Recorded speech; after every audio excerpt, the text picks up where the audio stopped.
लब्बैक लब्बैक लब्बैक या रसूल अल्लाह, लब्बैक लब्बैक लब्बैक या रसूल अल्लाह। नारे तकबीर, नारे रिसालत। तालीमात आला हजरत पर और मिशन आला हजरत जो मुझे कहा गया उस पर कुछ बात कीजिए। तो मैंने एक आयत पढ़ी है सूरह यूनुस शरीफ की। जाहिर है कि आला हजरत का नाम लेकर तो कोई आयत नहीं पढ़ी जा सकती। कुछ लोगों को ये शौक़ होता है कि जो बात आप करें उसको नेम वाइज कुरान में दिखाएं, तो ऐसा नहीं किया जा सकता है। मिसाल के तौर पे ये 11वीं शरीफ का महीना है। 11वीं शरीफ जानते हैं आप हजरत? नहीं जानते? तो 11वीं शरीफ का महीना है। आपसे कोई पूछ ले कि 11वीं शरीफ का जिक्र कुरान में कहाँ है, तो उसका जिक्र कहीं दिखाओ। अगर ये अमल तुम रवा रखते हो और इसको करते हो, तो कुरान कोई चिट्ठी नहीं है, कोई नॉवेल की किताब नहीं है। वो एक विजडम, एक कानून की किताब है कि उसमें नेम वाइज जिस वक्त कुरान नाजिल हुआ उस वक्त के लोगों का भी नाम लेकर अगर कोई बात की जा सकती है तो इसकी इक्की दुक्की मिसाल है। वरना हर किसी का नाम और हर किसी का जो है वो मामला उसमें बयान नहीं किया गया है। नहीं किया गया है से मतलब ये है कि अगर आप उसमें पर्टिकुलर कोई चीज़ को तलाश करें कि 11वीं कहाँ है कुरान में, तो इसका कानून कुरान देता है। समझ रहे मेरी बात को या नहीं? आपको समझाने के लिए ये बात कह रहा हूँ। वरना तो वो किताब ज़ालिकल किताब ला रैब फीह है ना, उसमें हर चीज़ का डिटेल एक्सप्लेनेशन है, लेकिन उसके लिए आपको बसीरत चाहिए कि आप उसमें तलाश कर सकें। तो आइए कुछ बात इसी पर करने की कोशिश करते हैं। अल्लाह तबारक व तआला ने इरशाद फरमाया, अला इन्ना औलिया अल्लाह। अल्लाह जो है, पता नहीं आप तकरीर सुनते हैं या नहीं सुनते हैं। आजकल की कंडीशन ये है कि हम कोशिश करते हैं और अक्सर खतीब कोशिश करते हैं कि ऐसी बात की जाए कि जिसको लोग सुन सकें, समझ सकें।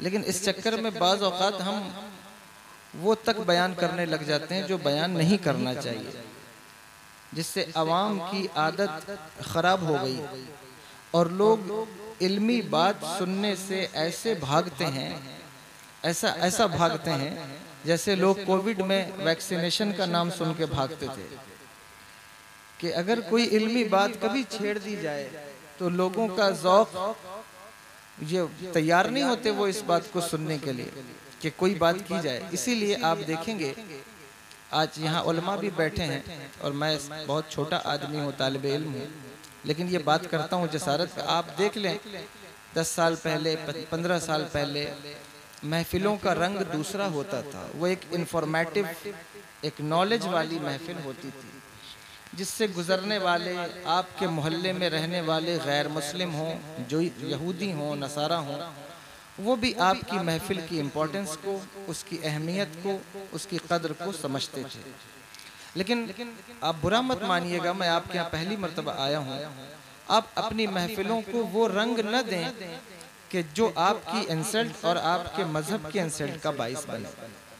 आपका सिविलाइज्ड होकर बैठना, मुहज़्ज़ब होकर बैठना, इन सारी चीज़ों के साथ साथ आपका खतीब, आपका बोलने वाला, पढ़ने वाला जो मेंबर पर मौजूद है, उसका आलिम होना, बाअदब होना, बाशऊर होना, ये निहायत ज़रूरी है।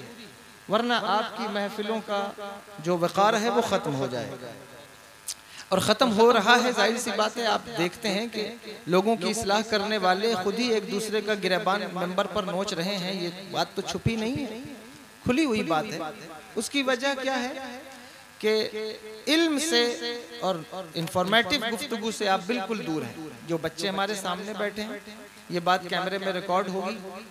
अगर आप चाहते हैं, ज़ौक़े खिताबत आपके अंदर है, फ़न देखना चाहते हैं, तो वो एक अच्छी बात है, मैं उसका इनकार नहीं करता।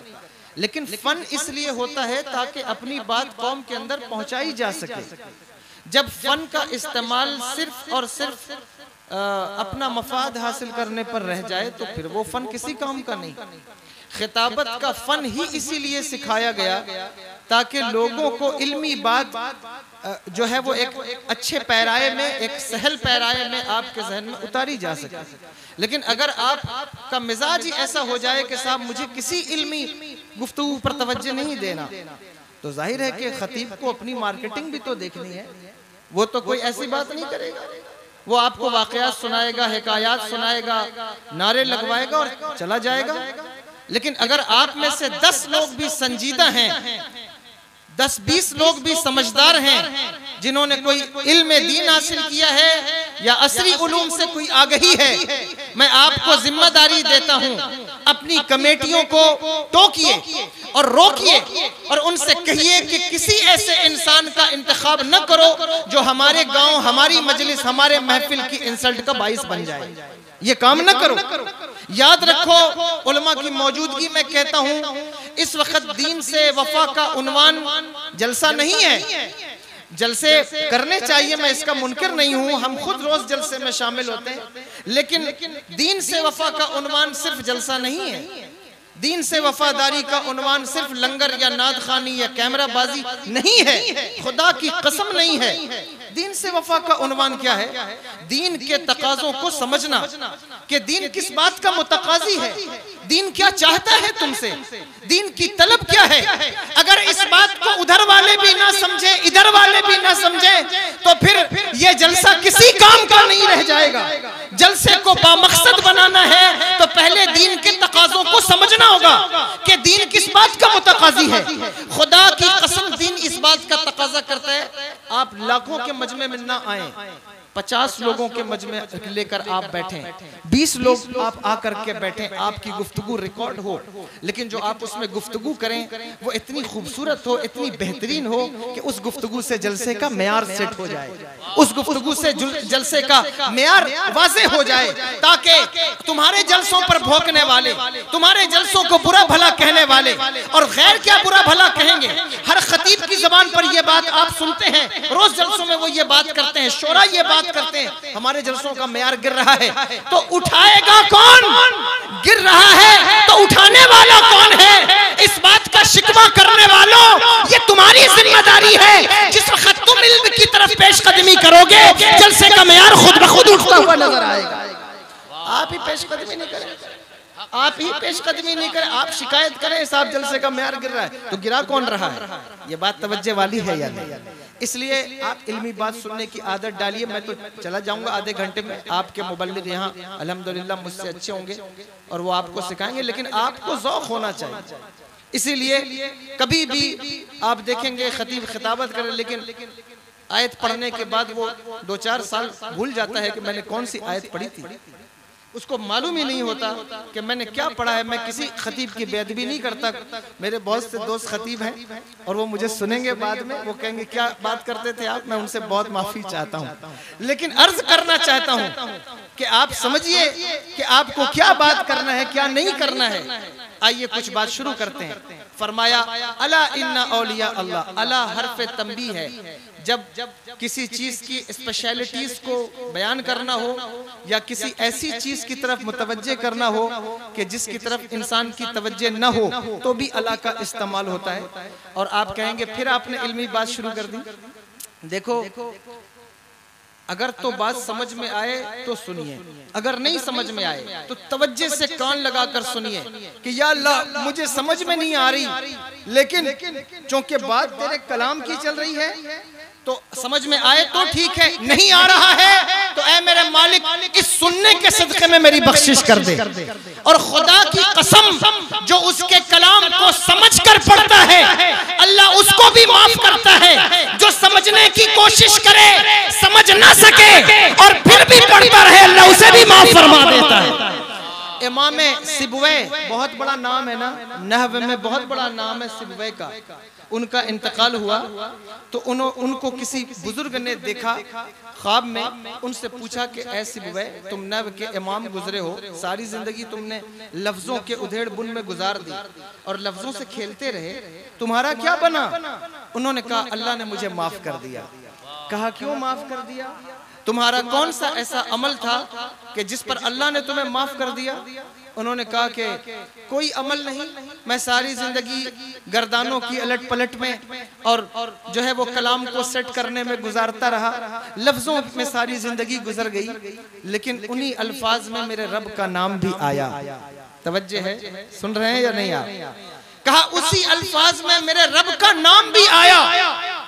जब इसमें जलालत मेरे सामने आया तो मैं हैरान हुआ कि मैं अल्लाह के नाम को मारफा कहूं या नकरा कहूं, इसलिए कि इस पर अलिफ लाम दाखिल है तो मैं इसको नकरा कैसे कहूं, और अगर मैं इसे मारफा कहूं तो ये कायदा है बलागियों का कि जिस वक्त कोई इस मुअर्रफ बिल लाम हो उसकी तरफ हरफे निदा लाते हैं तो अय्युहा लाते हैं बीच में, जैसे या अय्युहर रसूल या अय्युहल मुज़्ज़म्मिल या अय्युहल मुद्दस्सिर, लेकिन या अय्युहल्लाह तो नहीं कह सकते, नहीं लाया जाता।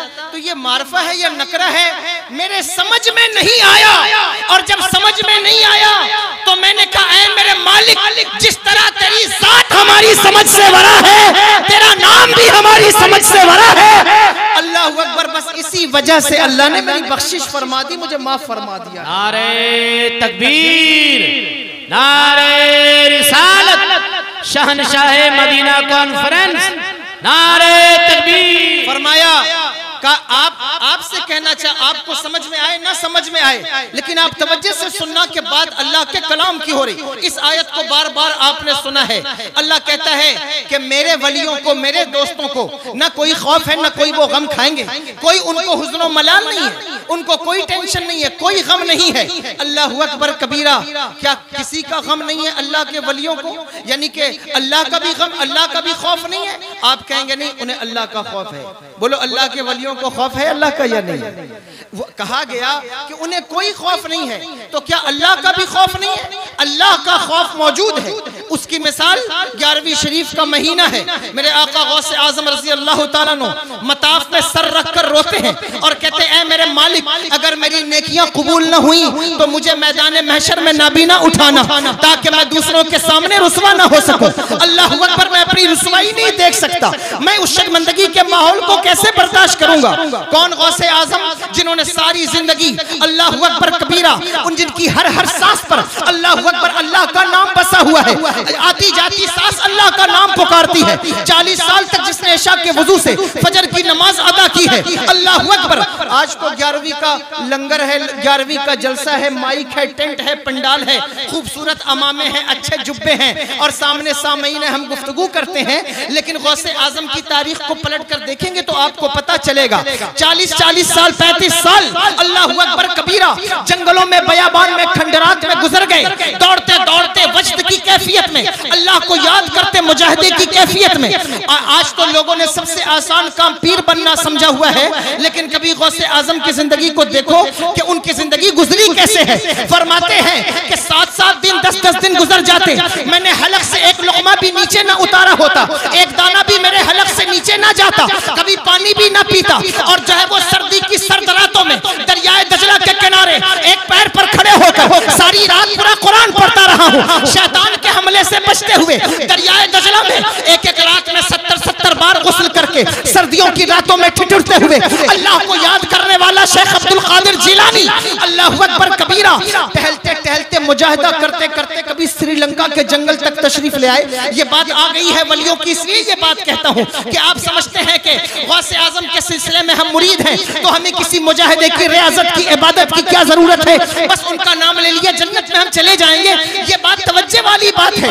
40 साल तक गौसे आजम शेख अब्दुल कादिर जिलानी जंगलों में मुजाहिदा करते रहे, रियाजत करते रहे, अमल पर अमल, सजदे पे सजदा, ना खाना है ना पानी है, अल्लाह अकबर, ना माँ है ना बाप है, ना भाई है ना बहन है, घूमते रहे, टहलते रहे। कहते हैं कभी कभी ऐसा होता कि भूख की वजह से मैं गश खाकर जमीन पर आ जाता, लोग मुझे उठाकर गस्साल के सामने रख देते और लोग समझते कि मैं इंतकाल कर गया हूँ। जब मेरे ऊपर गरम गरम पानी गस्साल डालता, मैं उठकर बैठ जाता। गस्साल कहता कि क्या बात है, तू क्या शय है कि मैं तो तुझे मुर्दा समझता था, तू उठ के बैठ गया, तू है क्या?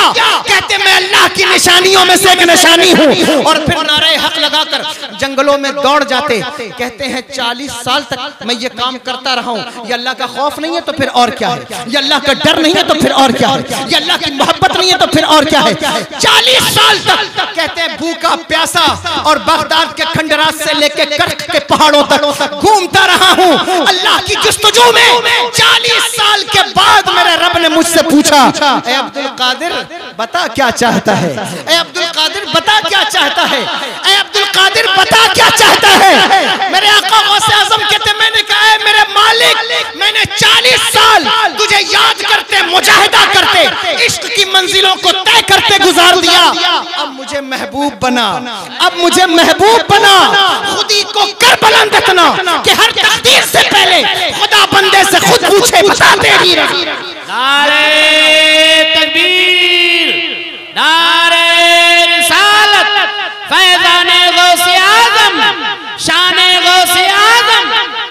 तो आप सबसे आसान काम लोग समझते हैं पीर बनना, और जो है वो बस ये कि कुर्ता लंबा बाजार से मिलता है, खूबसूरत साफा बाजार से मिलता है, साफे बाजार से मिलते हैं, जुब्बे बाजार से मिलते हैं। लेकिन अल्लाह की इज्जत की कसम, अल्लाह ने जो करामात, जो कश्फ, जो अल्लाह अकबर, जो उनके अंदर हुस्न जमाल और उनके अंदर जो अट्रैक्शन रखी है, वो अट्रैक्शन कहां से खरीद कर लाओगे? वो क्वालिटी कहां से खरीद कर लाओगे? ये क्वालिटी कहीं नहीं मिलती। ये क्वालिटी उसी को मिलती है जो अपनी सारी जिंदगी रब के लिए वक्फ कर देता है। अल्लाह उस बंदे को वो उरूज अता फरमाता है कि जिस सरजमीन पर कदम रखता है उसे मुरीदों को बनाने के लिए लड़ाई और झगड़ा नहीं करना होता, उसे खानकाह के लिए लोगों के दामन नहीं नोचने होते, बल्कि जिस जमीन पर कदम रखता है अल्लाह अपने बंदों को उसकी तरफ मुतवज्जे कर देता है। ये बात है, समझे? तो अल्लाह के वलियों को जितना खौफ होता है उतना किसी को नहीं होता जितना उनको खौफ होता है। लेकिन एक बात, दोस्ती का प्रिंसिपल ये है कि जहां दोस्ती होगी वहां खौफ नहीं होगा। मिसाल के तौर पे ये जनाब रईस कौसर साहब, वैसे तो मेरे अभी इनकी पहचान अभी हुई है, लेकिन कहता हूं कि ये मेरे दोस्त हैं और पक्के सच्चे दोस्त हो जाएं और मुझे इनसे खौफ रहे कि पता नहीं कब ये मेरी जान मार दें, पता नहीं कब मुझे कत्ल कर दें, तो ये दोस्ती तो सच्ची ना हुई। बोलो सच्ची हुई? ये सच्ची दोस्ती तो नहीं। सच्ची दोस्ती होने के साथ मुझे इनसे खदशा रहे कि साहब पता नहीं कब ये मेरी जान मार देंगे, कब मेरा गला काट दें, तो ये तो दोस्ती सच्ची ना हुई। या दोस्त बहुत बनाते हो आप लोग, इस्लाम मुआशरा के लिए भी कहा गया दोस्त बहुत बनाते हैं आप। अब तो सोशल मीडिया पर सबसे ज्यादा लोग दोस्त बनाते हैं। दोस्ती करने वालों, दोस्त बनाने वालों, तवज्जो करो कि दोस्ती की किससे जाती है, दोस्ती किससे की जाए, किससे दिल लगाना चाहिए। हर ऐरे गैरे नत्थू खैरे और जो है वो चाय की दुकान पर खड़े होकर सिगरेट पीने वाले से अगर आप दोस्ती लगाना चाहते हैं तो आपका दोस्ती का मेयार ठीक नहीं। आप अपने दोस्ती के मेयार को ठीक कीजिए। दोस्त का मतलब क्या होता है? उसमें खौफ ना हो। लेकिन अगर वो अल्लाह के वली, अल्लाह के दोस्त हैं, तो फिर वो खौफ क्यों खाते हैं? उनको डर क्यों है? अल्लाह अकबर। क्या दोस्त भी दोस्त के बारे में डरता है? हजरत इब्राहिम अलैहिस्सलाम के पास जिस वक्त मलकुल मौत आए, सुन रहे हैं आप या नहीं सुन रहे? वो पीछे वाले भी सुन रहे हैं और बाकी लोग चले गए। अल्हम्दुलिल्लाह उन्होंने मेरी बात पर अमल किया। मैंने कहा जो जाना चाहता है वो चला जाए, जो सुनना चाहता है वो बैठे, जो सुनने वाले हैं वो बैठे। हजरत इब्राहिम अलैहिस्सलाम के पास जब मलकुल मौत आए तो हजरत इब्राहिम ने कहा क्यों आए हो? कहा कब्जे रूह के लिए। कहा अराइता खलीलन युमीतु खलीलहू, तुमने देखा है कि कभी कोई दोस्त अपने दोस्त की जान लेता है? मैं उसका खलील हूं और उसने मेरी जान लेने भेज दिया, तो भला कोई दोस्त भी अपनी दोस्त की जान लेता है? फरिश्ते वापस गए, कहा मालिक तेरा बंदा कहता है कि कोई दोस्त भी अपने दोस्त की जान लेता है। अल्लाह ने कहा जाओ मेरे खलील से कहो कि ये बात ठीक है कि दोस्त दोस्त की जान नहीं लेता, लेकिन अगर दोस्त दोस्त की जान मांगे तो दोस्त इतनी गुफ्तगू भी तो नहीं करता, जान पेश भी तो कर देता है। अल्लाह अकबर। अगर अल्लाह के वली अल्लाह के दोस्त हैं तो फिर उन्हें अल्लाह से खौफ कैसा, अल्लाह का डर कैसा? अल्लाह अकबर। सुनो, खौफ की दो किस्में हैं। एक खौफे ज़रर है, एक खौफे मुफीद है। खौफे ज़रर अल्लाह के वलियों को नहीं, खौफे मुफीद अल्लाह के वलियों को है। उन्हें खदशा इस बात का है कि ऐ मेरे मालिक, ये जो दोस्ती का ताल्लुक है ये कभी खत्म ना होने पाए, ये जो दोस्ती की डोर है ये कभी टूटने ना पाए। इस खौफ का तज़किरा किया कि अला इन्ना औलिया अल्लाह ला खौफुन अलैहिम वला हुम यहज़नून। समझ में आ रही है बात? आला हज़रत का मिशन ही बयान कर रहा हूँ, टोटल बात वाज़ेह हो जाएगी लास्ट में। कहा ला खौफुन अलैहिम वला हुम यहज़नून। खौफ इंसान को अपनी जान का होता है और हुज़्न इंसान को दोस्तों की जान का होता है। ये एक मशहूर बात है, इस पर वक्त नहीं लगाना चाहता ज़्यादा, बस इतना कहना चाहता हूँ कि खौफ इंसान को अपना होता है और गम हुज़्न इंसान को दोस्त का होता है। यहाँ कहा गया कि न उन्हें खौफ है न उन्हें हुज़्न है, तो या अल्लाह खौफ तो अपनी जान का होता है, हुज़्न दोस्तों की जान का होता है, तो न उन्हें खौफ है न उन्हें हुज़्न है। इसका मतलब क्या? इसका मतलब ये, अगर आप सरकार तेग़े अली शाह के मानने वाले हैं, अगर आप सरकार सुरकाही के मानने वाले हैं, तो बशारत हो वैशाली वालों, कुरान पुकार कर कह रहा है कि अल्लाह के वली वो हैं जिन्हें ना अपनी जान का कोई खौफ है ना अपने मानने वालों की जान का कोई हुज़्न है। जिस तरह वो जन्नत में दाखिल हो जाएंगे, उनके मानने वाले उनके पीछे पीछे वो भी जन्नत में। ये बात है, अगर इसको आप समझ गए हो तो जो मैंने खौफ और हुज़्न के बारे में ये बात कही है। अल्लाह अकबर। आइए आगे बढ़ते हैं। फरमाया अल्लज़ीना आमनू व कानू यत्तकून। अल्लाह के वलियों को जानने के लिए दो चीजें याद रखना, कि दो चीजें देखना है। अल्लाह के वली वो होते हैं जिनका अकीदा भी ठीक होता है और जिनका अमल भी ठीक होता है। समझ में आ रही है बात? अकीदा भी ठीक होता है, अमल भी ठीक होता है। इन दोनों में से कोई एक चीज भी गड़बड़ हो तो उसे वली ना समझा करो, वो वली नहीं हो सकता। उसका अमल भी ठीक होगा, उसका अकीदा भी ठीक होगा। अब जो बात आई है, ये बात काबिल गौर है कि हमें देखना होगा कि वलियों का अकीदा है क्या, और वलियों के अकीदे की नुमाइंदगी करने वाली जात का नाम आला हज़रत है। वलियों के अकीदे की नुमाइंदगी करने वाली शख्सियत का नाम आला हज़रत है। हमें देखना यह है कि वलियों के अंदर ये दोनों चीजें ठीक होनी चाहिए। देखो,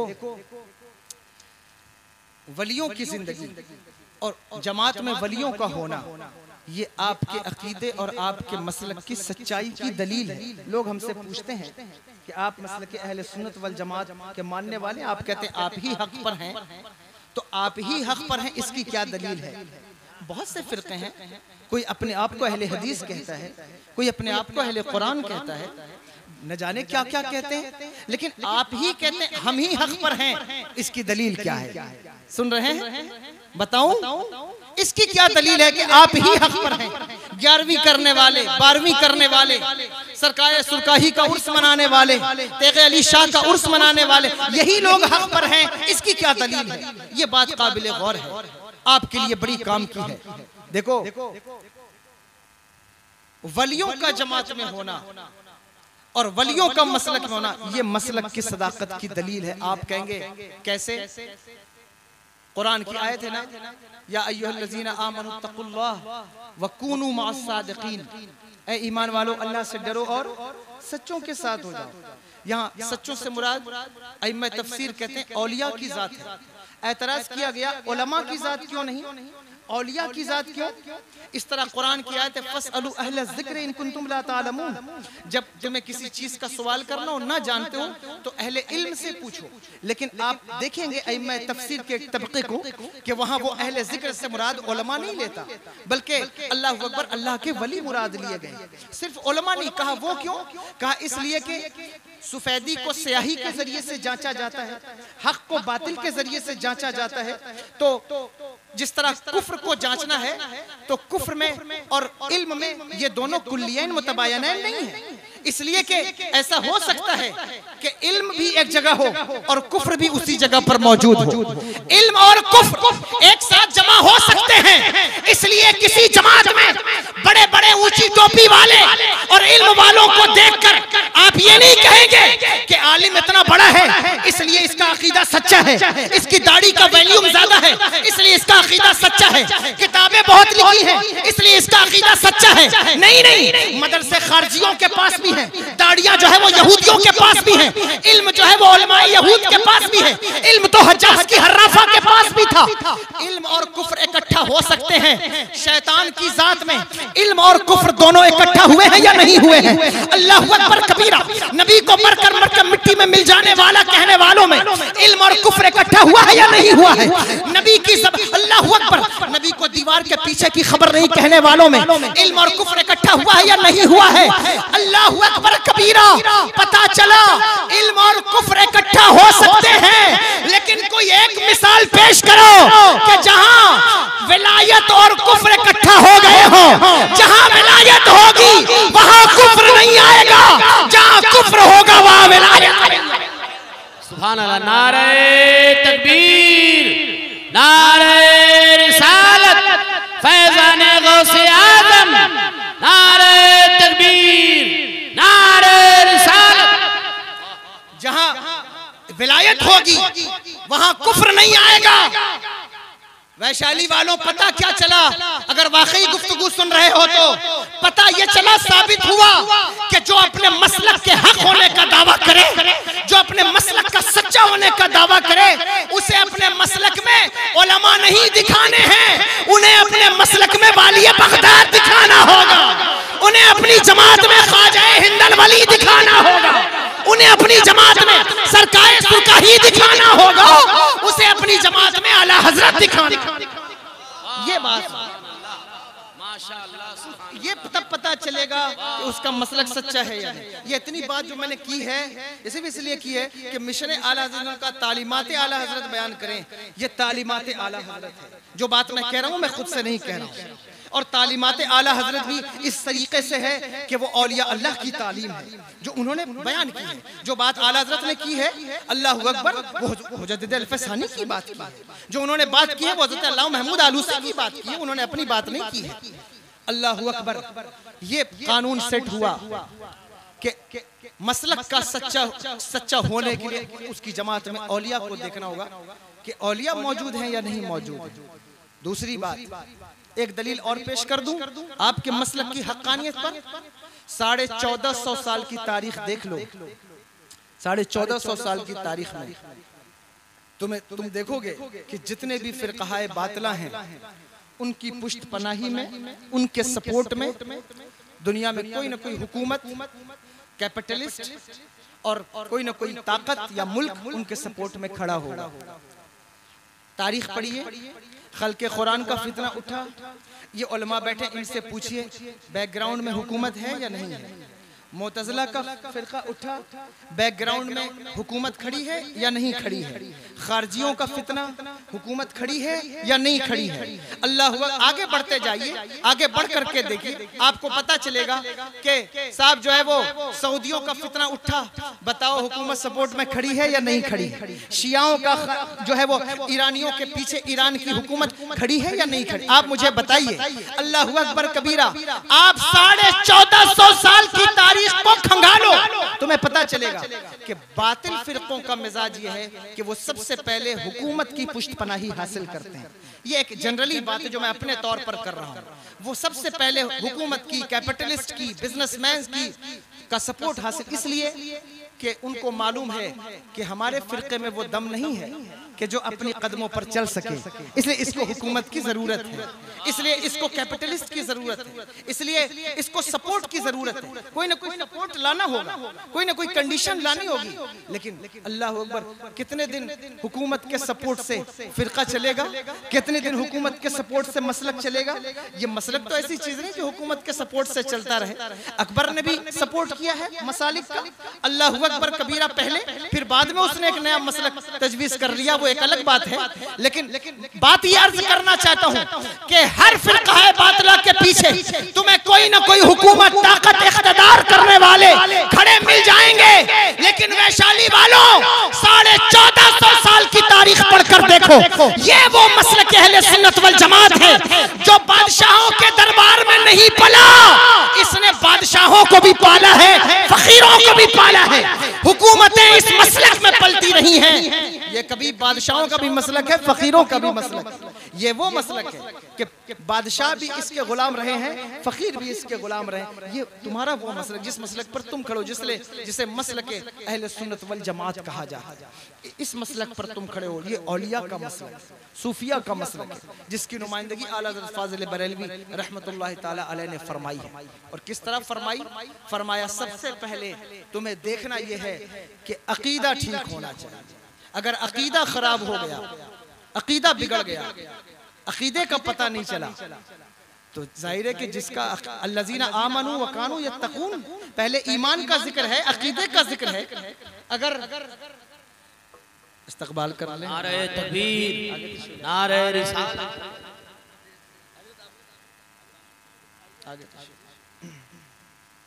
बस 15-20 मिनट और बचे हैं, आप सुनेंगे या खत्म कर दूं? सुन रहे हैं? मैं अर्ज कर रहा हूं कि देखना होगा अकीदा ठीक है या नहीं ठीक है। इसलिए कि आप देखेंगे कि वलियों की नकल करने वाले आपको बहुत मिल जाएंगे, लेकिन नकल करना आसान काम है, उस पर दावा करना आसान काम है। लेकिन जब दलील मांगी जाए तो पता चलता है कि इसकी हैसियत क्या है, इसकी औकात क्या है। लंबा कुर्ता पहन लिया, एक खानकाह का गुंबद बना लिया और साहब बैठ गए, आप जो है वो लोगों को मुरीद करने, लोगों को दाखिले सिलसिला करने। ये नकल है वलियों की। देखना होगा कि इसका अकीदा और अमल दोनों ठीक है या नहीं ठीक है। अगर अकीदे और अमल में कोई एक चीज भी गड़बड़ है तो फिर नाकिल तो कहला सकता है, असल नहीं कहला सकता, वली नहीं कहला सकता। तवज्जो है या नहीं? इसलिए कि दावा करना आसान काम है। देखो, दावा करने वालों ने नबी के जमाने में दावा किया, मुसलमा कज़्ज़ाब ने दावा किया था या नहीं किया? नबूवत का दावा किया ना। लेकिन आपको मालूम है मुसलमा कज़्ज़ाब के उसके यहाँ उसका तख्त लगा था, तो एक औरत को पकड़ कर ले आए जो कानी थी, उसको ला करके कहा कि मक्के का नबी टूटी हुई आंखों को जोड़ देता है, तू भी नबी है तो इसकी आंख को जोड़ दे। तवज्जो है या नहीं? सुन रहे हैं या नहीं? मैं ये इसलिए बात कह रहा हूं कि दावा करना आसान काम है, लेकिन उस पर दलील लाना, उस पर मजबूती से कायम रहना, ये बड़ा मुश्किल काम है। काम मक्के का नबी लोगों की टूटी हुई आंखें जोड़ देता है। ये सिहा की हदीस है ना। हजरत कतादा बिन नौमान हुजूर की बारगाह में हाजिर हुए, अर्ज की या रसूल अल्लाह, मेरे पपोटे कट गए, आंख बाहर निकल आई है। हुजूर ने फरमाया आंख निकलवा क्यों नहीं लेते? कहा या रसूल अल्लाह, मैं नौजवान हूं, मैं नहीं चाहता कि लोग मुझे काना कहें। हुजूर ने लुआबे दहन निकाला, आंख पर लगाया, उसे अंदर ढकेल दिया। मैंने शारहीन को पढ़ा है, वो कहते हैं जब हज़रत कतादा बाजार से चलते तो लोग पुकार कर कहते हैं, कतादा तेरी बाईं आंख से ज्यादा तेरी दाहिनी आंख खूबसूरत है। वो पुकार कर कहते क्यों नहीं खूबसूरत हो?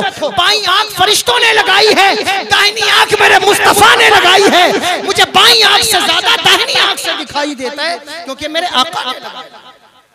तो उससे कहा मुसलमा कज़्ज़ाब से कि तू नबूवत का दावा करता है ना, तो मक्के का नबी लोगों की आंख जोड़ता है, तू भी जोड़ दे। उसको पता चला कि दावा करना आसान काम है, लेकिन उस पर दलील लाना ये एक मुश्किल अमर है, ये एक परेशानी का काम है। इसलिए लोग दलील के पीछे नहीं जाते। नमरूद ने क्या कहा था? नमरूद ने कहा, दावा किया ना खुदा होने का। हजरत इब्राहिम अलैहिस्सलाम ने क्या कहा? तू खुदा होने का दावा करेगा? मेरा खुदा वो जो मुर्दों को जिंदगी, जिंदों को मौत देता है। उसने एक ऐसी हरकत की प्राइमरी दर्जे के बच्चों वाली कि एक फांसी वाले को आजाद करके एक बेगुनाह को कत्ल कर दिया। कहा देखो मैंने वो काम कर लिया। हजरत इब्राहिम अलैहिस्सलाम ने कहा ये तो इसकी अक्ल तो बालिग नहीं हुई अभी। तो आपने उसके सामने एक बात पेश कर दी, कहा तू खुदाई का दावेदार है, मेरा खुदा वो है जो सूरज को पूरब से निकालता है, पश्चिम में डुबो देता है। खुदाई का दावा कर रहा है, सूरज को पश्चिम से निकाल के दिखा। उसको पता चला कि दावा करना आसान काम है, लेकिन दलील लाना बोलो मुश्किल काम। दलील लाना मुश्किल काम। दावा कर लिया जाएगा, नकल कर ली जाएगी, लेकिन दलील उस पर लाना ये एक मुश्किल काम। तवज्जो है या नहीं? जो बात बताना चाहता हूं उस पर दलील लाना मुश्किल काम है। ऐसे दलील नहीं आती। मुसलमा कज़्ज़ाब ने मरता क्या ना करता, उसकी आंख पर फूका, और जब फूका मैंने पढ़ा है कि उसकी दूसरी आंख भी फूट गई। तवज्जो है, उस औरत की दूसरी आंख भी फूट गई। इसको कहते हैं इहानत। मा फौकुल फितरत, खिरके आदत कोई चीज अगर नबी के हाथ से जाहिर हो उसे मोजज़ा कहते हैं, नबी के आने से पहले जाहिर हो उसे इरहासात कहते हैं। वही चीज किसी वली के हाथ से जाहिर हो उसे करामात कहते हैं। वही चीज किसी मोमिन नेक साले के हाथ से जाहिर हो उसे मऊनत कहते हैं। वही चीज किसी जादूगर के हाथ से जाहिर हो शोबुदा कहते हैं। वही चीज किसी बददीन बेदीन के हाथ से जाहिर हो उसे इस्तदराज कहते हैं। और कभी ऐसा होता है कि अल्लाह किसी को जलील करना चाहे, वो काम बनाने चले काम बिगड़ जाए, इसका नाम इहानत रखा जाता है। ये इहानत है। काम बनाने चला था, अल्लाह ने काम बिगाड़ दिया, वो एक आंख टूटी थी एक और टूट गई। पता चला दावा करना आसान काम है लेकिन दलील लाना मुश्किल काम। अभी चंद दिनों पहले एक बहुत ऊंची टोपी वाला आकर हजरत अमीर मुआविया रज़ियल्लाहु अन्हु के बारे में दावा करता था। आप सब ने वो तो देखा है। दावा करना आसान काम है लेकिन दावे पे दलील लाना मुश्किल काम है। अल्लाहु अकबर कबीरा। मैं हैरान होता हूँ अगर कोई खानकाह में बैठकर आला हजरत की जात से बुग़्ज़ रखे, खानकाह में बैठकर आला हजरत का गुंबद हजम न हो, मैं कहता हूँ खानकाह में बैठने वाले तुम्हारे दावे को दलील की ज़बान किसी और ने नहीं, बरेली के ताजदार ने अता की। नारे तकबीर, नारे रिसालत। फितना परवर आलिमों को जाने क्यों तकलीफ है, बेखबर दानिश्वरों को जाने क्यों तकलीफ है। बड़े बड़े हजरतों ने आला हजरत कह दिया, छोटे छोटे हजरतों को जाने क्यों तकलीफ है। नारे तकबीर, नारे रिसालत। मैं किसी खानकाह का मजाक नहीं उड़ाता, इसलिए कि मेरी आदत नहीं है कि नकली लोगों को देखकर असल लोगों का इनकार करूं, लेकिन ये जरूर कहूंगा कि अगर तुम्हारे पास दलील मौजूद नहीं है तो दलील तो बरेली के ताजदार ने फराहम की है। अल्लाह अकबर। उसके बाद उस शाख से बग़्ज़, मैं कसम खाकर कहता हूं कि जिस इंसान को हुजूर के दीन से मोहब्बत है, हुजूर के दीन से प्यार है, जिसे दीन से प्यार, जिसे अपने मनसब से प्यार हो, जिसे अपनी सरपंची से, अपनी चौधरीयाई से, अपने पीर होने से सिर्फ प्यार हो, उसकी बात नहीं करता। जिसको दीन से प्यार हो, देखो अपने मनसब से प्यार इंसान को ऐसा डुबाता है कहीं का नहीं छोड़ता। अपने मनसब से प्यार, सबसे मुसलमान हो तो मुसलमान होने के बाद अपनी जान से ज्यादा, माल से ज्यादा, मनसब से ज्यादा नबी के दीन से प्यार होना चाहिए। वरना मनसब से प्यार तो अबू जहल को भी था। अबू जहल के बारे में मैंने पढ़ा है कि काबे के पीछे खड़े होकर के कहता था कि ये जो दीन लाए हैं ये दीन सच्चा है। लोगों ने पूछा ईमान क्यों नहीं लाता? कहा ईमान लाऊंगा तो सरदारी कहां बचेगी, ईमान लाऊंगा तो सरदारी तो चली जाएगी। अल्लाहु अकबर कबीरा। पता चला दीन को पसे पुष्ट डालना सरदारी की वजह से ये अबू जहल का तरीका है, और दीन के नाम पर सब कुछ कुर्बान कर देना ये सिद्दीक़ अकबर का तरीका है। अगर कोई दीन के नाम पर मनसब कुर्बान कर दे, दीन के नाम पर आन बान शान इज्जत कुर्बान कर दे, बल्कि अगर कुर्बान करने का सलीका ना आता हो तो बरेली के ताजदार से सीखे जो इस तरह तरीका देते हैं। करूं तेरे नाम पे जान फिदा, न बस एक जान दो जहां फिदा, दो जहां से भी नहीं जी भरा। करूं क्या करोड़ों जहां नहीं, करूं मदह अहले दुवल रजा, पड़े इस बला में मेरी बला, मैं गदा हूं अपने करीम का, मेरा दीन पा रहे। ये उन्होंने नजर दिया। सुभान अल्लाह, अल्लाहु अकबर, या रसूल अल्लाह, जिंदाबाद, जिंदाबाद, जिंदाबाद। सारी जिंदगी जो दीन पर दलाइल, औलिया अल्लाह के मज़ारात पर, कुब्बों पर, गुंबदों पर, मीनार पर दलाइल कायम करता रहा। चादर पर, गागर पर, अगरबत्ती पर, मोमबत्ती पर, खानकाह की रस्म रिवायात पर जो दीन की दलील पेश करता रहा है, उस आला हज़रत से अगर किसी को बुग़्ज़ पैदा हो जाए तो मैं समझता हूँ उसे अपने मनसब से प्यार है, दीन से प्यार नहीं है। अगर दीन से प्यार होता नबी के सच्चे आशिक का एहतराम करता और कभी ना उसके बारे में बुग़्ज़ रखता, बल्कि पलट पलट कर कहता डाल दी कल्ब में अज़मत मुस्तफ़ा सैयदी आला हज़रत पे लाखों, ये उसका नारा बन जाता। लेकिन उससे बुग़्ज़ का मतलब, अच्छा गैर तो गैर हैं, ये अपनों की बात है, किस बात का टेंशन है?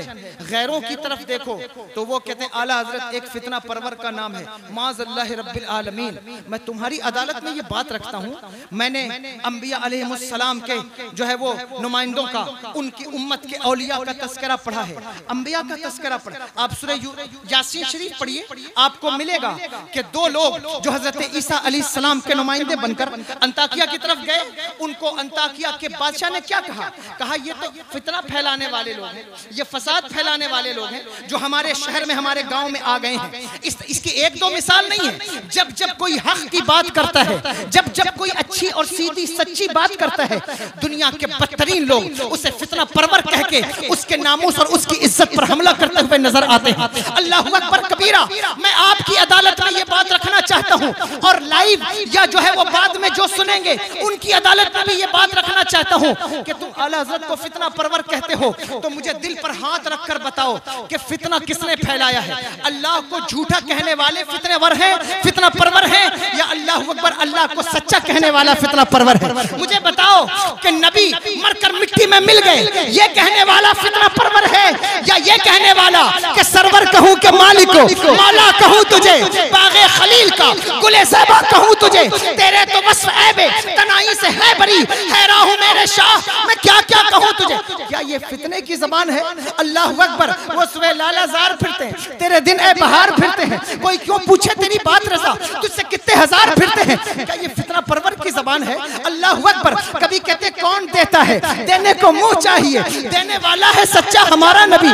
क्या ये फितना परवर की ज़बान? सारी जिंदगी बरेली की एक चटाई पर, जिसका मिजाज ये था कि मनो मुकुंज खमूली के नगंज दरवे, जिस मनो चंद किताबें व दवातों कलम है, उसके बारे में कहते हो कि वो फितना फैलाने वाला, खुदा की कसम उसने सुन्नियत को दलील की ज़बान फराहम की है। अगर सुन्नी बनकर जिंदा रहते हो तो तुम्हें ये फर्ज पहुंचता है कि आला हज़रत का नाम अदब के साथ लिया करो, एहतराम के साथ लिया करो, इसलिए कि उसने वो दलाइल पेश किए हैं। अल्लाहु अकबर कबीरा। आप जानते हैं कि आज हम या मदरसे में पढ़ने वाले तलबा बाज़ औक़ात हम तफसीर पढ़कर आते हैं, उसूल हदीस पढ़कर आते हैं, लेकिन मैं जिम्मेदारी से कहता हूँ, हो सकता है कोई इस बात से एग्री करे न करे, जब तक आला हज़रत की ज़ात को हमारे यहाँ पढ़ नहीं लिया जाता, खुदा की कसम फैज़ान इल्म मुयस्सर नहीं आता, नहीं आ सकता। कितने ऐसे मसले हैं कि जिस पर हम तफसीर पढ़कर आए, जलालैन पढ़कर आइए, हदीसें पढ़कर आइए, लेकिन उक्ते आप हल नहीं कर सकते हैं, और वो हल होता है आला हज़रत के बाज़ रसाइल से।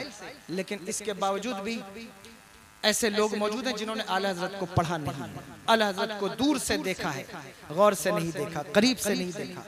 वो एक साहब कहने लगे कि आला हज़रत ने तो हमें जो है वो रक्स से, वज्द से रोक दिया, हमारी खानकाह की रस्म है वज्द करना, और वज्द से उन्होंने रोका। मैंने कहा कब रोका, कहाँ रोका, और अगर कहीं रोका तो कहीं इजाजत भी तो दी। कहाँ इजाजत दी? मैंने कहा तुम दुनिया में रक्स और वज्द करने की बात करते हो, मेरा इमाम इश्क की उस मंजिल पर फायज है जहाँ रक्स का वज्द का तसव्वुर नहीं, उस मंजिल पर वज्द की बात कर गया। कहता रज़ा पुल से अब वज्द करते गुजरिए कि है रब्बे सल्लिम सदाए। सुभान अल्लाह। आओ वज्द करना है, तुम भी वज्द। नारे रिसालत, फैज़ाने आला हज़रत, मसलके आला हज़रत, फैज़ाने सरकारे सुरकारी। उन्होंने सजदा मोहब्बत से रोक दिया।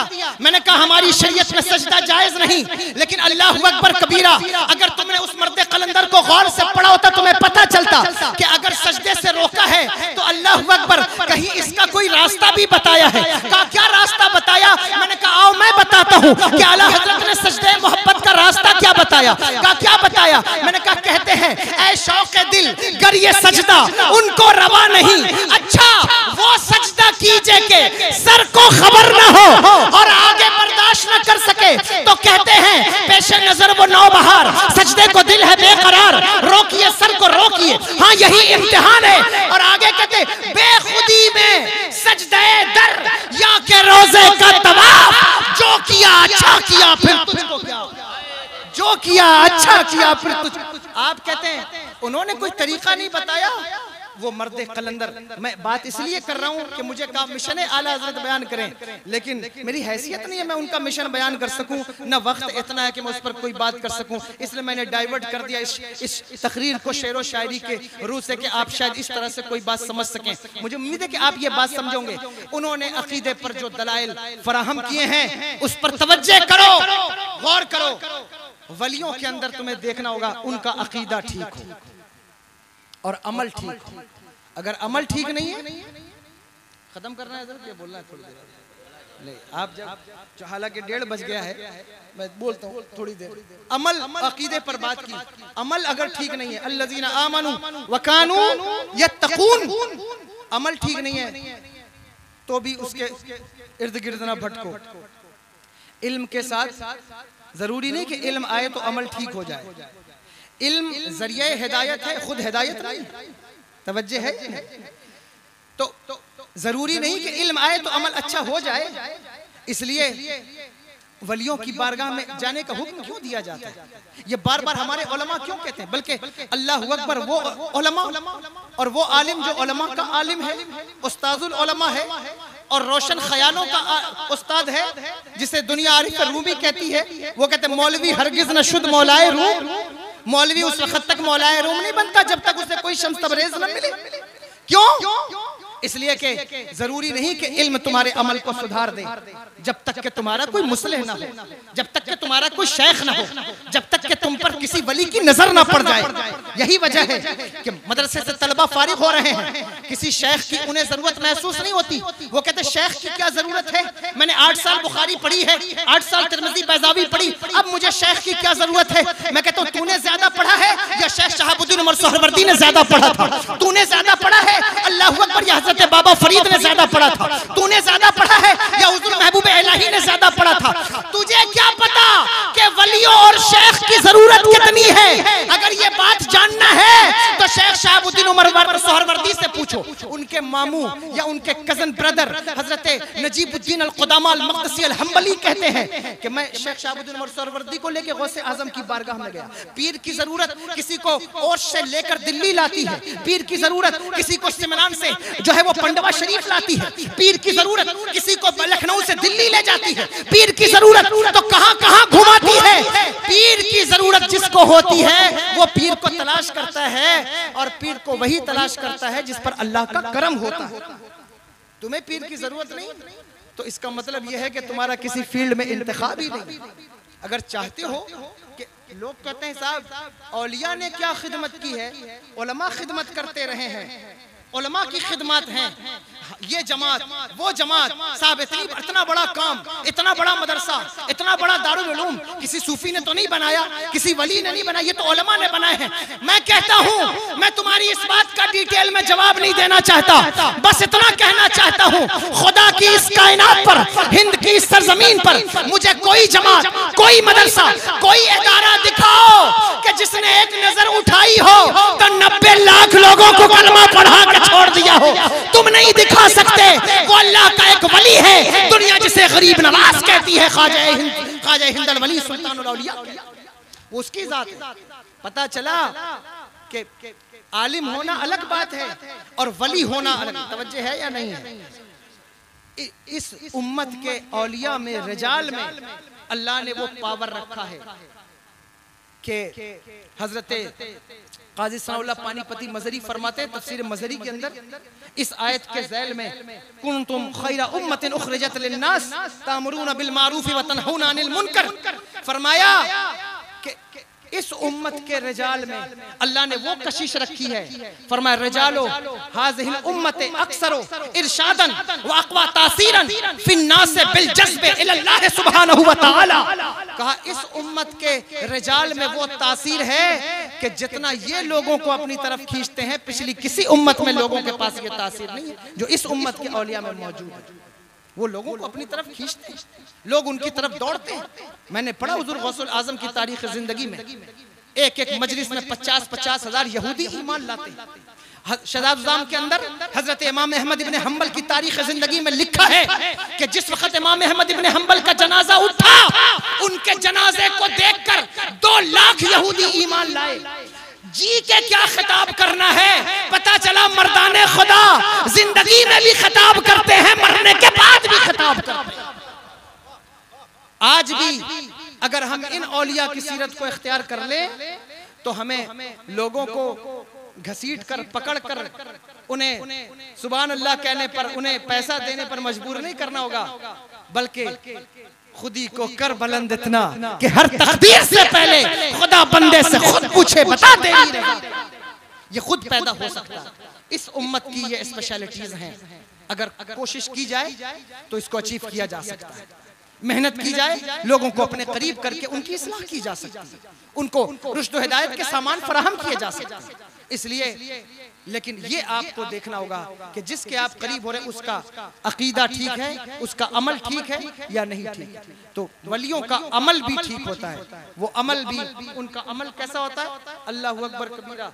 हजरत बायजीद बुस्तामी रहमतुल्लाहि ताला अलैह अपने मुरीदों से कहते हैं कि आओ एक अल्लाह के वली से मुलाकात के लिए चलते हैं। उनके मुरीदों ने कहा हजरत आप खुद इतने बड़े वली हैं, और बायजीद बुस्तामी के बारे में ये बात मैंने पढ़ी कि फरमाया गया कि उनका मर्तबा ऐसा है वलियों में जिस तरह फरिश्तों में हजरत जिब्रील अमीन का मर्तबा है, औलिया में हजरत बायजीद बुस्तामी को वो मर्तबा हासिल है।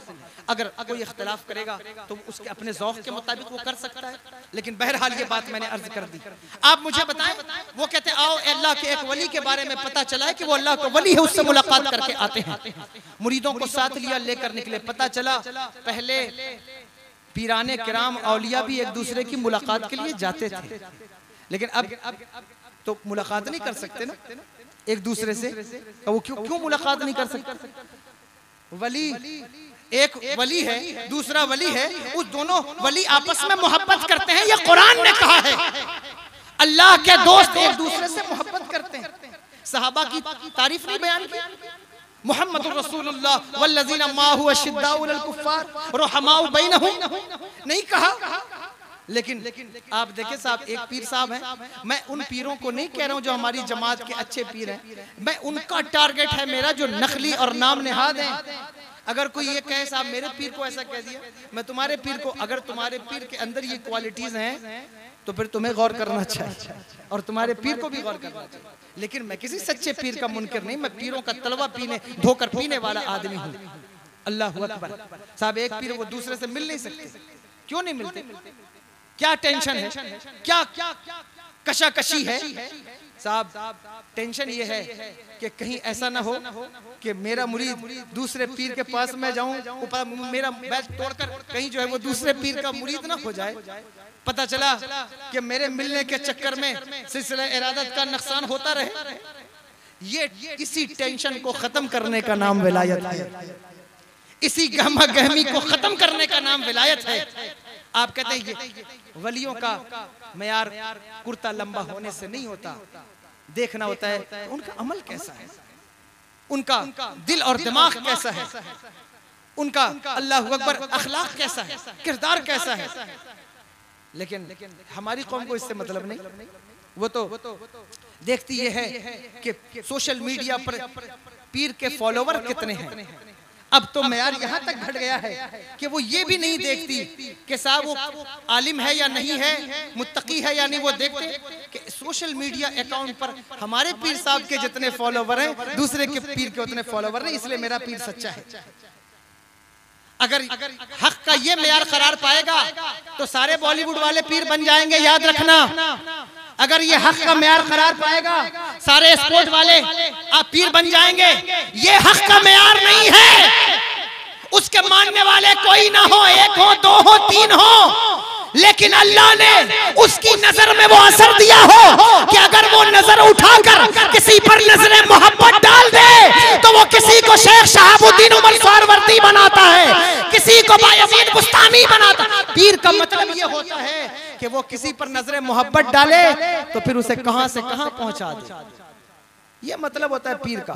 आप जानते हैं हजरत कुतुबुद्दीन बख्तियार काकी रहमतुल्लाहि ताला अलैह मुल्तान तशरीफ लाए तो एक नौजवान लड़का मस्जिद में बैठ करके कुछ पढ़ रहा है, उठ करके दौड़ कर आया, हजरत के कदमों में गिर गया, कहा हुजूर मैं कब से इंतजार में था कि कुतुब मिले तो मैं आपसे मुरीद हूँ।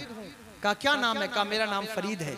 कहा क्या पढ़ते हो? कहा नाफे पढ़ता हूँ। कहा अल्लाह तुम्हें नफा दे, लेकिन मैं यहाँ मुरीद नहीं करूंगा। ये हजरत बहाउद्दीन ज़करिया मुल्तानी का इलाका है। देखो तवज्जो करना, मैं वलियों की डिफिनेशन बयान कर रहा हूँ। कहा ये बहाउद्दीन ज़करिया मुल्तानी का इलाका है, मैं यहाँ बैत नहीं करूंगा। अगर यहाँ बैत होना है तो हजरत बहाउद्दीन ज़करिया मुल्तानी से बैत हो। अगर मुझसे मुरीद होना चाहते हो तो दिल्ली आना, दिल्ली में मुरीद करूंगा, यहाँ मुरीद नहीं करूंगा। लेकिन अब आप देखते हैं ये उसूल और ज़वाबित और क़वाइद और कानून आपको कहीं नजर आते हैं? सब एक इलाके में जिसमें पीर साहब एक पीर काम कर रहा है, दूसरा पीर उसी में एंट्री लिए पड़ा है कि किसी तरह इसके मुरीदों को छीन कर मैं ये पीरों की पहचान नहीं है। ये बात काबिल गौर है, मैंने ये बात पढ़ी है मेरे आका सरवर दो आलम अच्छा दूसरा भी जो है वो भी परेशान है कि वो दूसरे ने कैसे एंट्री ले ली है, उसको कैसे भगाऊं यहाँ से, वो कैसे आ गया है, कैसे निकालूं, कैसे हटाऊं। वो सारी जिंदगी इसी में गुजर गई। मैंने पढ़ा है बुजुर्गों के कौल में कि फरमाते हैं कि कुर्बे क़यामत की निशानियों में से एक निशानी यह है कि इंसानों में कुत्तों की सिफत पैदा हो जाएगी। तवज्जो करना, कुर्बे क़यामत इंसानों में कुत्तों की सिफत पैदा होगी। कहा कुत्तों की सिफत क्या मतलब? कहा कुत्तों में सिफत ये होती है कि एक कुत्ते के इलाके में अगर कोई दूसरा कुत्ता दाखिल हो जाए, दूसरा कुत्ता उस वक्त तक चैन से नहीं बैठता जब तक उसे भौंक भौंक के बाहर ना भगा ले, चाहे वो उसका सगा भाई ही क्यों ना हो। मैं अल्लाहु अकबर पीरों के कदमों को सर पे रखने वाला इंसान हूँ, लेकिन पीर बनके जो दीन का गला घोटने की कोशिश करेगा उसका गला इसी तरह घोटा जाता रहेगा, चाहे उसे अच्छा लगे या उसे बुरा लगे। लेकिन ये एक हकीकी बात है, ये कंडीशन नहीं बन गई, ये कुत्तों की सिफत है। वो अपने इलाके दूसरे को बर्दाश्त नहीं करते कि इसको किसी तरह निकालो। कुत्तों की एक और सिफत है, वो अपने दूसरे कुत्ते के मुंह में हड्डी देख ले, वो उस वक्त तक चैन से नहीं बैठ सकते जब तक वो उससे छीन न लें। ये सिफत इंसानों के अंदर पैदा हो रही। तवज्जो से सुनना, हो सकता है मेरे जाने के बाद आप इस पर कोई बात कर सकते हैं, लेकिन मैं एक तालिब इल्म हूँ और जो बात मैं कह रहा हूँ वो हकीकत पर मबनी है। यहाँ जितने लोग बैठे हैं ये इस बात से इनहराफ नहीं कर सकते, ये एक हकीकी बात है। छीनते हैं, ये कुत्तों का तरीका है। लेकिन एक और भी कुत्तों की सिफत है, बता दूं, कुत्ते रात भर जागते हैं, फजर में सो जाते हैं, ये भी उन्हीं का तरीका है। ये भी सिफत किसी के अंदर हो, इसको भी खत्म करो, क्योंकि मौजू आप नहीं है, मौजू वलियों की जात चल रही है और इस वक्त नकली पीरों की बात कर रहा हूँ। ये बात कर दी, कुत्तों में इसीलिए बरकत नहीं है, वो रात भर जागते हैं और फजर के वक्त सो जाते, फजर आराम करने लगते हैं। इसलिए अगर किसी के अंदर ये सिफत हो उसको खत्म करो, फजर में उठा करो। फजर में उठने से सेहत अच्छी होती है, दिमाग हाजिर होता है। फजर में उठने से आपके अंदर सलाहियत पैदा होती है। फजर के वक्त रिस्क तकसीम होता है। रिस्क सिर्फ दाल चावल का नाम नहीं है, रिस्क में आपकी उम्र भी आती है, सेहत भी आती है, इल्म भी आता है, तकवा भी आता है। ये सारा कुछ है जो आपको सुबह में मिलता है। आप उस वक्त सो जाते हैं। नौजवानों की उम्र देखो, 40 साल पहुंचते पहुंचते नौजवान मर जाता है। कब्रिस्तान भरे पड़े हैं 30-35 साल के नौजवानों से। ये कोई मरने की उम्र है? उम्र से बरकत चली गई, क्योंकि सुबह में उठना नसीब नहीं है। उम्र से बरकत जा रही है। वलियों से करीब आओगे, ये सिफात, ये बरकत तुम्हें मिलेंगी। तो बहरहाल वक्त मेरा ज्यादा हो रहा है, मुझे ट्रेन भी पकड़ना है। मैं अर्ज ये कर रहा था कि अल्लज़ीना आमनू व कानू यत्तकून, वली वो होता है जिसका अकीदा और अमल दोनों ठीक होता है। फरमाया लहुमुल बुशरा फिल हयात दुनिया व फिल आखिरा, ये खुशखबरी है उनके लिए दुनिया की जिंदगी में भी और आखिरत की जिंदगी। फरमाया ला तब्दीला लिकलिमातिल्लाह, ये जो ला है ना, इसको एब्रोगेट नहीं किया जाएगा। कुरान की बाज आयतें ऐसी हैं जो मनसूख हुई हैं दूसरे हुक्म से, लेकिन इसके जस्ट बाद कहना ला तब्दीला लिकलिमातिल्लाह, मेरे शेख कहते हैं इसका मतलब यह है कि अल्लाह के दोस्ती का कानून कभी नहीं बदला जाएगा। जो कानून उसने बना दिया है वही कानून कयामत तक चलता रहेगा। कोई चाहे कि हम नया कानून बना लें, ये पुराना हो गया, अब विलायत का कानून बदल गया है, क्योंकि पहले वली इबादत करके वली होते थे, अब हम 5 अंगूठी पहन के वली होंगे। का ला तब्दीला लिकलिमातिल्लाह, अल्लाह के कानून में, उसके कलाम में कोई तब्दीली वाक़ई नहीं होगी। जिस तरह पहले विलायत का कानून था वही कानून क़यामत तक चलता रहेगा। चाहे 10 चादरें ओढ़ लो, 20 चादरें ओढ़ लो, 25 ओढ़ लो, 5 अंगूठियां पहन लो, कानून बदलने वाला नहीं। अल्लज़ीना आमनू व कानू यत्तकून, अल्लाह के वली वो हैं जो अकीदे के मामले में, अमल के मामले में दुरुस्त होते हैं। उनके लिए खुशखबरी है दुनियावी जिंदगी में भी, उखरवी जिंदगी में भी, और यही बड़ी कामयाबी है। ज़ालिका हुवल फौजुल अज़ीम। इतनी बात मैंने कर ली है और ये सब मुझसे बड़े लोग हैं और मैं बहुत छोटा तालिब इल्म हूँ। और कभी ऐसा होता है कि बात करते हुए इंसान कुछ ऐसी बात कर जाता है जो शायद उसको नहीं करना चाहिए, लेकिन बड़ों को चाहिए कि वो छोटे को उस वक्त दरगुजर करें कि इससे कोई ऐसी बात हो गई होगी। और अगर कोई छोटा है उसे चाहिए कि वो अपने बड़ों से कभी हसद न करे कि इन्होंने गुफ्तगू करते हुए कोई गलती कर दी। हजरत अब्दुल्लाह इब्न उमर फरमाते हैं रज़ी अल्लाह तआला अन्हु, ला यकूनु रजुलु आलिमन हत्ता ला यहसुद मन दूनहु वला यहतरा मन तहतहु।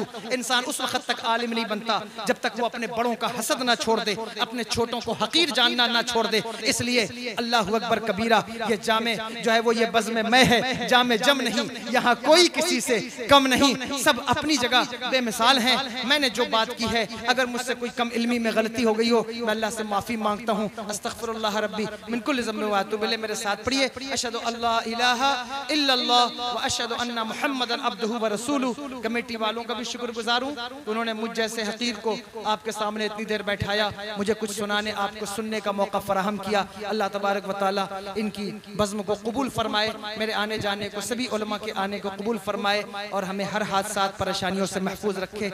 अस्तगफिरुल्लाह रब्बी मिन कुल्लि ज़म्बिन व अतूबु इलैह। आप तो सुन रहे थे बड़े शौक से, हम ही सो गए दास्तां कहते कहते। व मा अलैना इल्लल बलाग।